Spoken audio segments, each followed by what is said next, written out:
The Great Gildersleeve.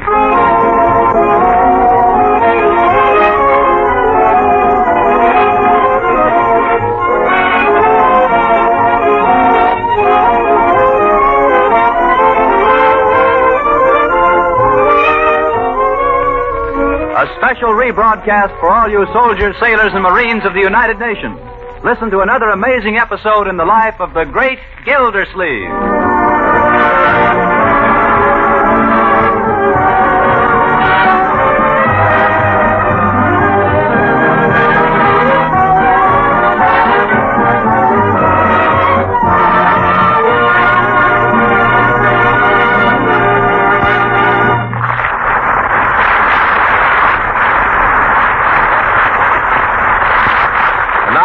Story. Upstairs in the rear bedroom, Leroy the scholar, eager for knowledge, sits at his desk poring over a problem in mathematics. Clang, clang, clang went the trolley. Ding, ding, ding went the bell. 5 times 18 is 90. Or is it?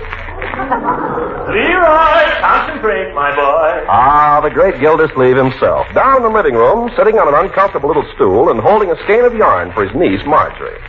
Uncle Mort, hold your hands up a little. Really, you're the worst fidgeter I ever saw. I don't see why you make me sit on a stool. Because you're so big. I can't wind if you're way above me. Yes. Well, it's bad for the stool, my dear. The stool wasn't built for it. You mean you weren't built for it? No, my dear. But keep your hands up. It'll slip off. Confound it, Marjorie. My arms are tired. It won't take a minute. Bad for you to sit in one position all the time. Bad for your blood. It settles down. In the corners. Gets sluggish. Can lead to rheumatism. It'll only be a minute. Marjorie, my nose is itching. It'll stop. I can't stand it. Oh, don't. Keep your hands apart. Well, then you scratch it. Yeah, that's better. Phone. Phone. I'll take it. It's calling me from me. You stay where you are. Oh, I'll get it. Hello? Yes, just a minute. For you, Uncle Mort, it's Judge Hooker. Oh, don't put the wool down. Well, how am I? Gee, I'm trapped. Just walk over here with it. I'll hold the phone up to your ear. The things I go through. Hold it closer, Marjorie. Hello, Judge. Oh, sure, I'd be glad to see you. But I'm going to see you in half an hour anyway, down at the Jolly Boys Club. Oh, private? Well, certainly. Come ahead, Judge. Goodbye. What do you suppose the old goat's got on his mind? Well, look out, it's tangled with the phone cord. Oh, this darn thing. I'll fix it. Funny. Judge said he had to see me alone. Something private. Hurry up and finish winding this wool, will you, my dear? If the judge catches me doing this, I'll never hear the end of it.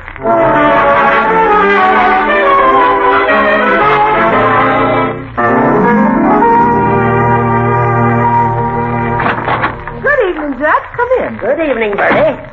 How they treat me? Oh, pretty good. I can't complain. If they don't treat you right here, just you let me know. I need a good cook over at my house, and... Oh, good evening, Throckmorton. I didn't see you. Up to your old tricks, I see, Judge. Evening, Marjorie. Hello, Judge. Preparing to do a little knitting, I see. What's the trolley? Hi, Judge. Hello there, Leroy. Leroy, I thought I told you to go upstairs and finish your homework. I did. You've done all of it? Yep. Every bit of it? Yep. Scout's honor? Yep. I guess the boy's done his homework. Come on in the living room, Judge. Well, did you do your spelling? Didn't have any. Boy, too smart for you, Gildy. Yeah, I found that out long ago. Oh, to the breaks, kid. Very well, Leroy. In that case, you can play and enjoy yourself for another 5 minutes, and then Betty by. 5 minutes? It's bedtime, my boy. How do you like that? I work and slave all evening till I get a nervous breakdown practically, and that's the reward I get.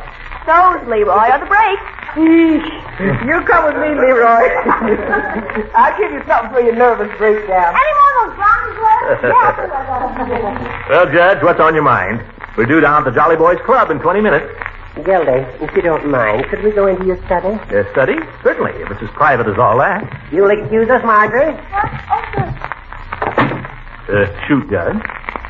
Gildy, we've been friends for a long time now, haven't we? Off and on, yes.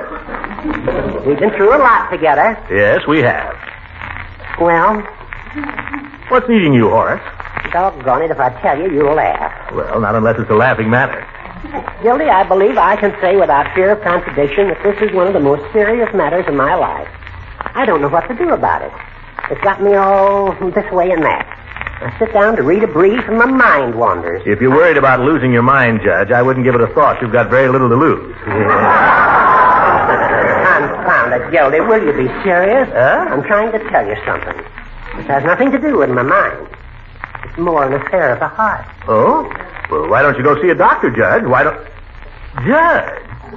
You don't mean? Uh-huh. I'm afraid that Cupid has entered my life, Gildy. Yeah. There you go. I'm sorry, Judge. You caught me unawares. Wait a minute. Who's the woman? Why do you want to know? If you've been poaching on my territory... No one you know. Oh. Well, who is she? Well, I prefer that you remain anonymous for the time being. Yeah, suspicious old goat. Suffice it to say that she is not unattractive. She is, in fact, very talented. To put it bluntly, Gildy, she's got me talking to myself. Does she reciprocate your affection, Horace? That I have no way of knowing. There's a way you can darn soon find out. What's that? Ask her. Oh, I couldn't do that. She doesn't even know that I... Judge, don't tell me you've been worshiping her from afar. Well, hang it, Gildy, I don't know how to handle these things the way you do. That's why I came over here to see you. Well, you've been wasting your time, Horace. Move right in. That's the only way to work it. Now, hold on. This young lady is not like most of the ones you've had dealings with. What?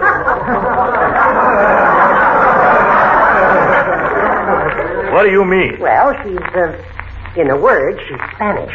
Spanish, huh? Well, Spanish descent. And you know how carefully Spanish girls are brought up.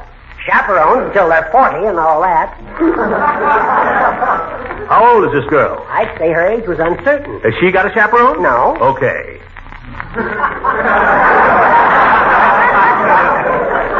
How did you happen to meet her? Well, it started with tango lessons. Oh, so that's where you've been all these evenings. Now, don't misunderstand, Gildy. It was nothing but business. At the start. Yeah. She's in the tango business? Well, she's opened a dancing school. Oh. I thought maybe the best way to break the ice might be to write her a letter. A love letter. Well, that's not very original. I thought of sending some flowers with the letter. Well, that might take the curse off it. If you don't mind, Gildy, I've made a draft of such a letter, and could I read it to you? Oh, by all means. I think it's kind of cute. See how you like it. To whom it may concern...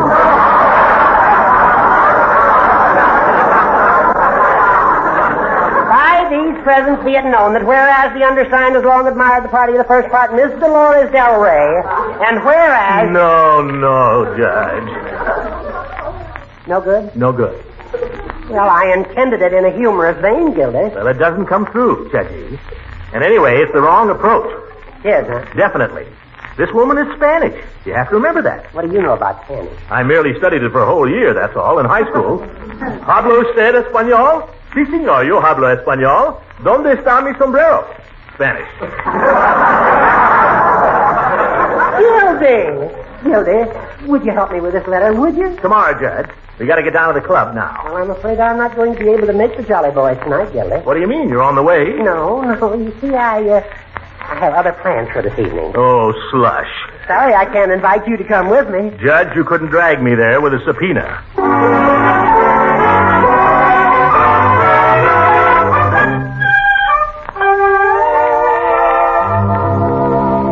Down by the old mill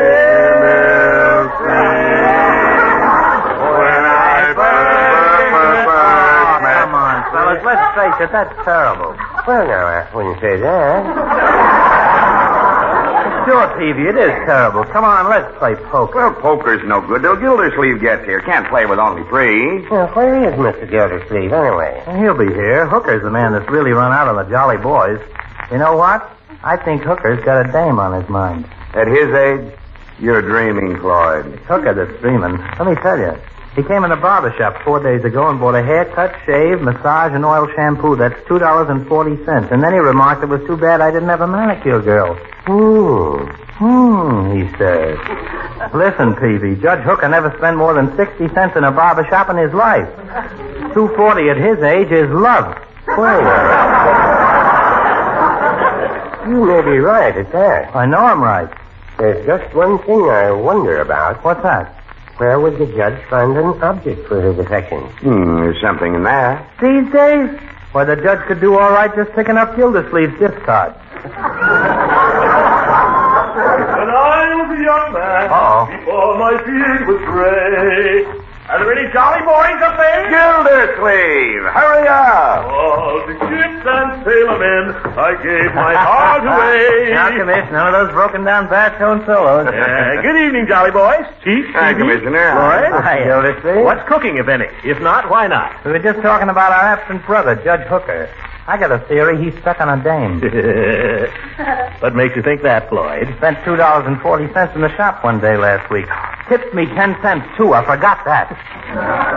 Not only that, Mr. Gildersleeve, he was in my store only yesterday, and I noticed he was behaving in rather peculiar manner. Oh, how do you mean, Peavy? Well, he seemed nervous. He ordered a lemon phosphate, and then just sat there and toyed with it, poked it with his straw and so on. Never did drink it. Yeah. Well, what's peculiar about that? Well, the judge likes to get his money's worth. Anyhow, he just sat there looking out the window, wouldn't talk, wouldn't drink his phosphate. Forget the phosphate. It was probably no good. There was nothing the matter with the phosphate. I tasted it later.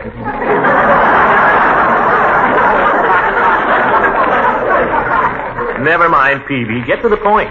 Well, he sat there mooning, and all of a sudden the town clock struck 5, and he jumped up and dashed into the phone booth. Well? When a man his age makes calls from a booth, mucky business. Well, I still say all you guys are just making a fairy story. Judge is 60, and everybody knows it. Sure, everybody knows it. But does the judge know it? What do you think, Commissioner? Gentlemen, I don't think. I know. I'm in a position to inform you that Cupid's dart has struck our friend Judge Hooker right over his left-hand vest pocket. Don't laugh, boys. Remember, this girl may be somebody's grandmother. Yes.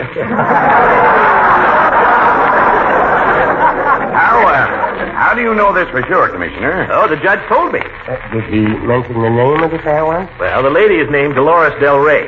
He claims she's a Spanish beauty. Dolores Del Rey. Hey, wait a minute. That's the woman that's opening up the new dancing academy there on State Street, next to Beckman's drugstore. Well, she was in the station last week to get her license. Oh? Did you see her? Did I? Oh, you're darn tootin' I did. Yeah, my desk sergeant saw her, too. I thought he was going to jump right out of his uniform. No kidding. Oh, she's a real knocker. Well, apparently the judge has got something. You know, fellas, I promised to help him write a love letter. The judge has always been such a good friend of mine. Maybe I ought to go a little further for him. What do you mean, Mr. Gildersleeve? I'm willing to call on the lady in person. That's all, brother. I resent your insinuation, Floyd. Do you think a member of the Jolly Boys Club would steal a girl of another member? Not if he was looking. Floyd, we're all gentlemen here. Oh, yeah, I keep forgetting. Yeah, well, see that you remember it. Shall we play, gentlemen? Yeah, come on, let's get down to business.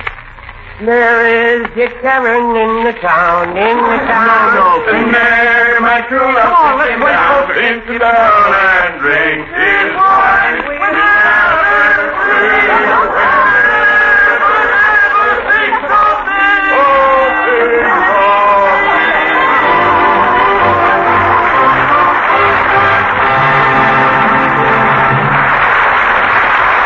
Great Gildersleeve will be with us again in just a few seconds.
back to the Great Gildersleeve. He'd promised, you remember, to compose for his old friend Judge Hooker a love letter calculated to arouse, yet not alarm, a Spanish lady of tender breeding. After sleeping on the idea, however, he's come up with a better one. So let's join him in his study where he's discussing it with the judge. I'll tell you why I didn't, Judge. I might write you the best love letter in the world. But after all, what's a letter? A cold thing at best. What you need is a more personal touch. But Gildy is... My own best work has not been done by mail, Judge, believe me. But I wouldn't know what to do. I wouldn't know what to say. When I'm alone, I can think of all kinds of beautiful thoughts. But when I'm with her, I'm tongue-tied. Well, then let me handle it for you. How? Well, arrange to have me meet her. No, you don't. Horace, you trust me, don't you? I don't know. Well, of course, if you don't trust me, I can't do anything for you. Now, don't get sore. This was your idea, you know. Heaven knows I have no interest in the woman. Any woman, for that matter. I was saying to Floyd only last night. Funny about women. I can take them or let them alone. Well? Gildy, I don't want you to think I don't trust you, but if... Look, Horace. You remember when you were in school? You remember the courtship of Miles Standish? He wanted to propose to a girl, but he didn't know how. So he got John Alden to do it for him. This is like that. How did Miles Standish come out on that? All right, we'll forget Miles Standish. What is it? Nothing but a poem by Longfellow. What does Longfellow know? He probably ran if he even saw a girl. Did you ever read Cyrano? I think so. Now, there's a poem by a Frenchman, Judge. You can't fool those Frenchmen. Longfellow. You remember Cyrano? He was so ugly no woman would look at him. So he wrote love letters for his friend who was young and handsome and attractive. Now, that's more like it. If you'll promise to handle it like that and not double-cross me... Judge, did Damon double-cross Pythias? No, but I'll bet Pythias kept an eye on him. I give up. I was willing to help you out, but this is too much. No, I'm sorry, Gildy. I'm sorry, old man. I'm sorry. Sorry, I won't say another word. Now, how can we arrange it? Well, I think the thing to do is to arrange to have me meet her. You know, just casually, and give me a little time alone with her so that I can... Why alone? Judge! Oh, I'm sorry, but I don't see why I can't come along. Because how can I tell her what a great fellow you are? How brilliant, how attractive, with you sitting right there belying my every word. Well, I don't care for the way you put it, but perhaps you have a point. All right, when are you going to see her again? Tonight. Good. Call her up and tell her you're going to bring a friend. And you arrange to arrive a little late, see? Give me time to break the ice. How much time do you need? Half an hour. I don't stall around. The date's for 8 o'clock. I'll plan to arrive at 8:30. Wait a minute. One more thing. What's her address? Oh, I hope I don't regret this. It's 178 Homedale Avenue, apartment 2B. What'd you say her name is? Dolores? Dolores Del Rey. Oh, shall I call her Senorita, or does she understand English? I'd prefer that you call her Miss Del Rey. That's what I call her. No wonder you're not getting any place with her. Well, leave her to me, Judge. Leave her to me. And I'll see you tonight. I shall be there at 8:30. Bruin, watch time.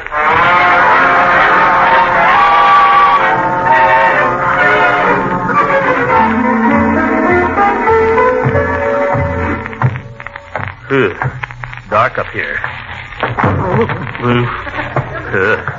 Looks like a nice place, though. Apartment 2B. Oh, here. La-da. Very pretty. Ya-da-dee-dee. La-dee-da-dee-da. Oh. Oh. Good evening. Senorita Del Rey, I presume? Yes, I'm Miss Del Rey. My name's Gildersleeve. Judge Hooker said he was going to phone. Ah, Mr. Gildersleeve, yes. Come in. The judge was unavoidably detained. He'll be a little late. Oh? Oh, that is too bad. Still, maybe we can spend a little time getting acquainted, eh? You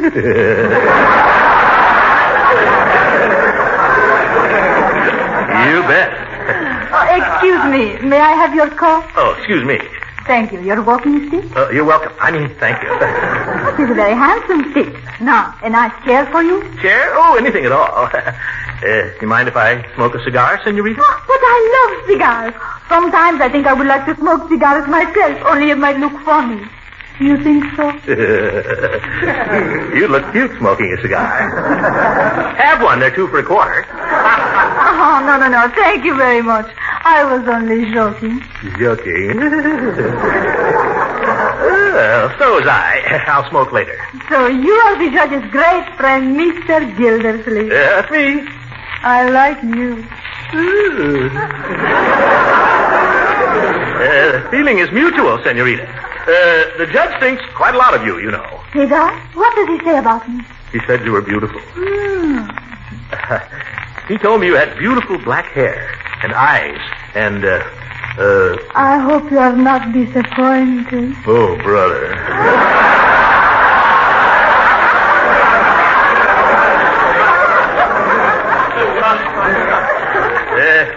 The judge is a fine fellow, isn't he? Oh, he's very sweet. Huh? I think he is very sweet. Well, he probably shows you his sweet side. He's a very good lawyer.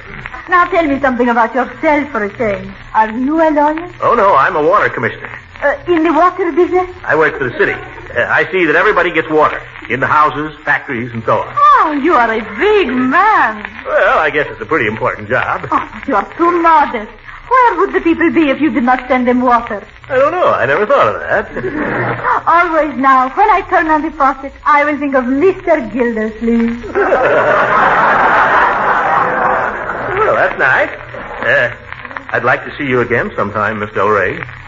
You know, to talk about the judge. Oh, I would like very much to see you. Would we have to talk about the judge exclusively? Well, not all the time.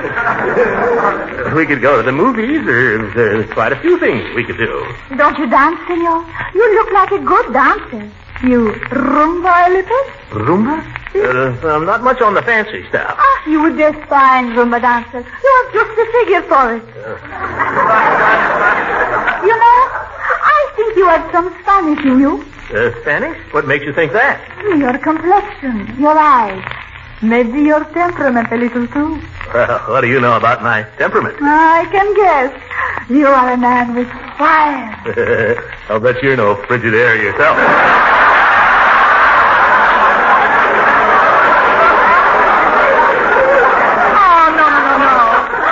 No, senor, I am serious. You have Latin ancestors, perhaps? Well, I wouldn't be surprised. Way back there, some Spanish Don or something. Don't they style me sombrero? Your hat? What's your hurry, senor? Oh, no. I was just trying out my Spanish. Oh, see, very good. It's a shame you don't dance, senor. You have no feeling for rhythm? Oh, sure I have. I even sing a little. Then you could dance, too. Let me hear you sing. Well, I'm no professional. Come on, I play for you. Well, Miss Del Rey, whatever you say. Oh, a poet, too. Que hombre. Huh? That means what a man. You don't know the half of it. You know, you're not exactly the man the judge described to me. What do you mean? I had expected you to be older. As old as the judge? Maybe not quite. But I thought you would be fatter. Fatter? Why that? Oh, but you are quite slender. I keep myself in pretty good shape. Feel my muscles. Here. Feel that. Oh, I would be afraid of you. Oh, I wouldn't hurt you. Will you sing now? If you really want me to sing, how about Sesame Mucho? Oh, that is a beautiful song. Come, I'll play for you. Is this your key? My key? Maybe, I guess so. Sesame, Sesame Mucho. Each time I cling to your kiss, I hear music divine.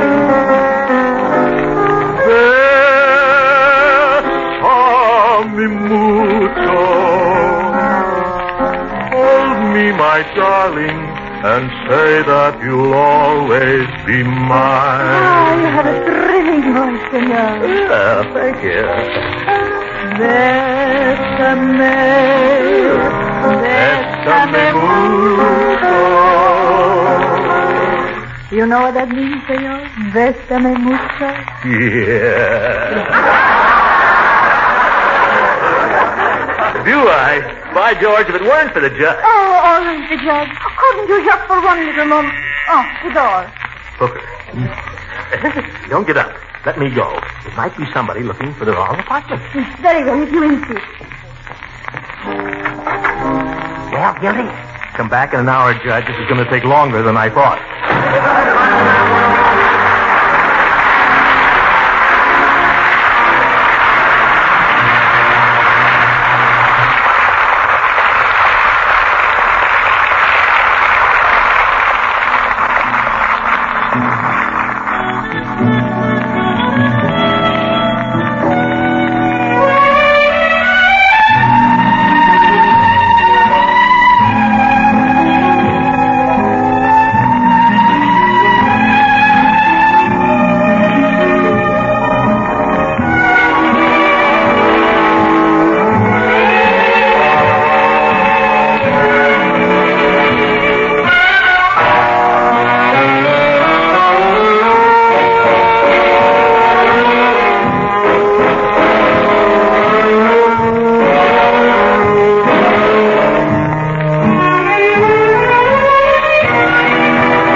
This is the Armed Forces Radio Service.